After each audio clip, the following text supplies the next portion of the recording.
Olá pessoal, tudo bem? Neste vídeo aqui eu queria falar sobre música, né? Fazer um comentário sobre alguns álbuns que eu acho importantes, né, para a biblioteca musical, né? Indispensável, né, para quem gosta da boa música. Esse aqui vai ser o primeiro vídeo, vou fazer outros, né, a respeito também, porque num vídeo só não vai dar para falar de todas as bandas que eu gostaria de falar. Mas seguindo uma ordem aí de data, né, cronológica, eu separei alguns álbuns aqui para comentar rapidamente sobre eles. E para quem é fã de rock, tem que ter esse álbum em casa, que é um dos clássicos dos clássicos. Os Beach Boys, Pet Sounds, de 1966, né? Os discos anteriores a esse eram os Beach Boys, que a maioria conhece, né? Que é aquela música surf e tal, que todo mundo gosta, olha, eu também adoro. Mas quando o Brian Wilson teve um colapso nervoso, ele parou de excursionar, enquanto o pessoal fazia suas viagens, tocando em outros países, o Brian Wilson ficava em casa compondo, fazendo arranjo para as músicas, né? Assim, quando o pessoal do Beach Boys voltaram, terminaram a sua turnê em 65, começo de 66, Brian Wilson mostrou as músicas que ele haviam composto para esse álbum, né? Obviamente, o pessoal achou estranho porque já não era surf music mais, né? Era outro tipo de som, uma coisa mais clássica, né? Que Brian Wilson, na sua superioridade musical, conseguiu criar, né? E, obviamente, a primeiro momento ali o pessoal não gostou muito porque, obviamente, já fugia daquele estilo da qual o Beach Boys fazia sucesso, que era o surf music.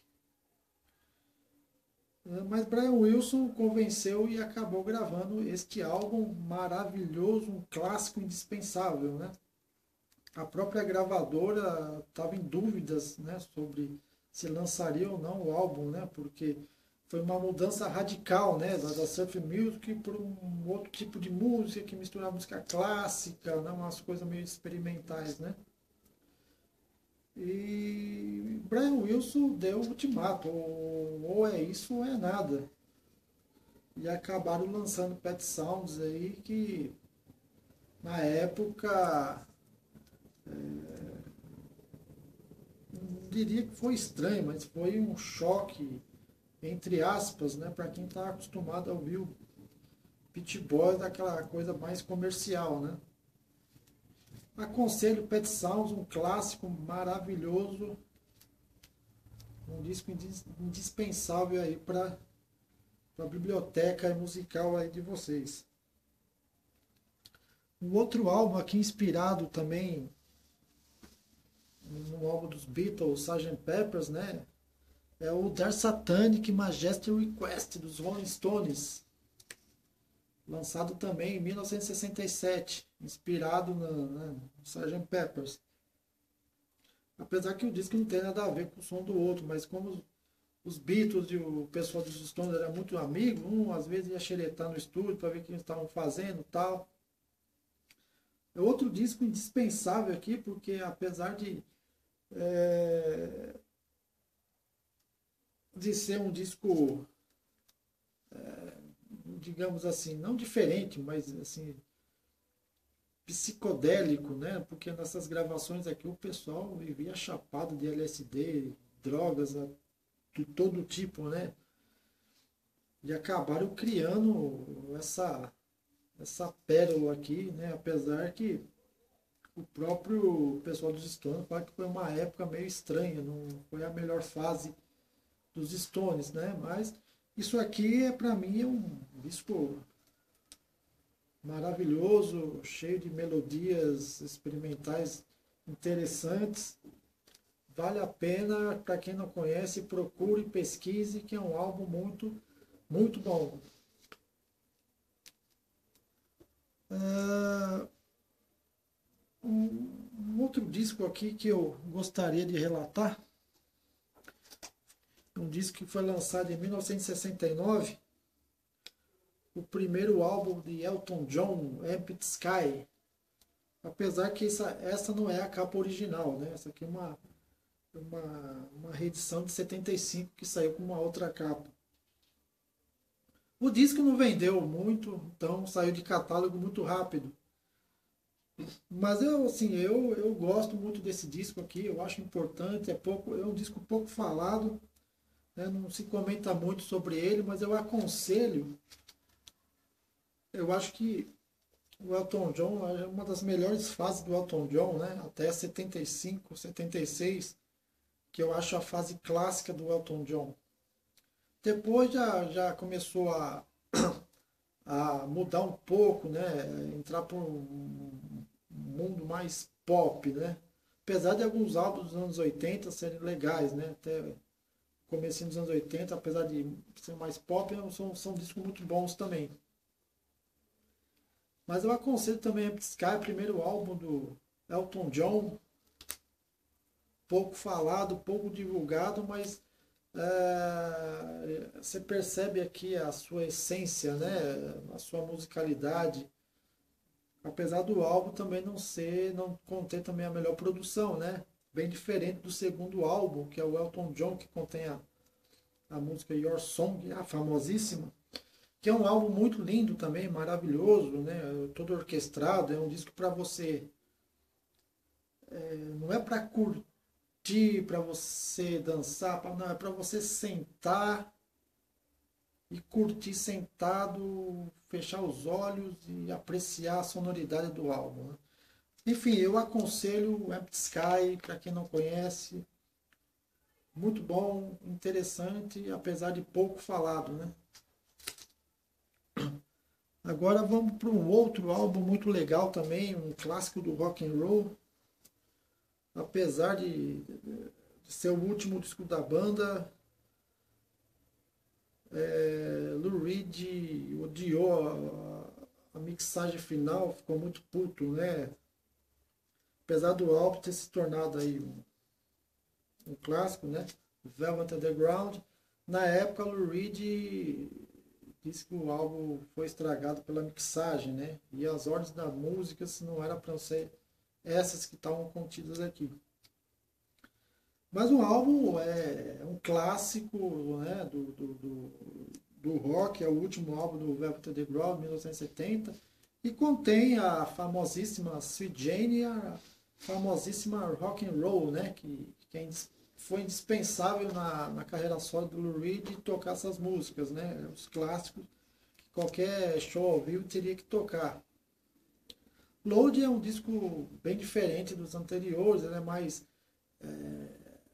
rock and roll do que aquelas músicas experimentais, né, barulhentas que eles faziam cruas, né. Load 1970, recomendo. Velvet Underground é um ótimo álbum para se ouvir, um disco gostoso para se ouvir aí de rock and roll.